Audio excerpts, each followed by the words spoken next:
حارس عالمية وكذلك دفاع النادي الرياضي البنزرتي تمكن من التصدي له. و12 دقيقة بعد بداية هذا الشوط الثاني كان التفوق لصالح النادي الصفاقسي ب2-0. زوز أهداف هذوما كانوا غاية في الروعة من قبل حمد العقربي. الهدف الأول جاء في الدقيقة الخامسة من هذا الشوط، عملية من فؤاد درقاع من الوسط، تتوزع الكرة في اتجاه العقربي على اليمين، يقذف في اتجاه الدفاع ويداخل قلب الدفاع برويزة، يرجع الكرة من جديد للعقربي ليأخوها مباشرة ويحقق بها الإصابة الأولى.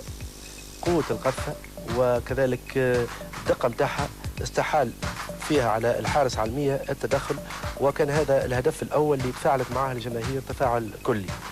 ثم 7 دقائق بعد هذا الهدف العقربي من جديد ياخذ كرة من وسط الميدان، يتوغل ويحقق الإصابة الثانية في زاوية تكاد تكون مستحيلة بالنسبة لمرمى الحارس عالمية.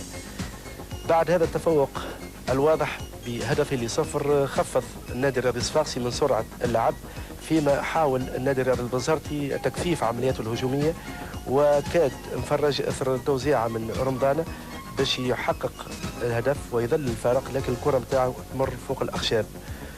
وفي الدقيقة 32 عملية هجومية أخرى من فؤاد قاع، تمشي في اتجاه رضا اللجمي ليتوغل في مناطق النادي الرياضي البنزرتي ويحقق الإصابة الثالثة لصالح النادي الرياضي الصفاقسي.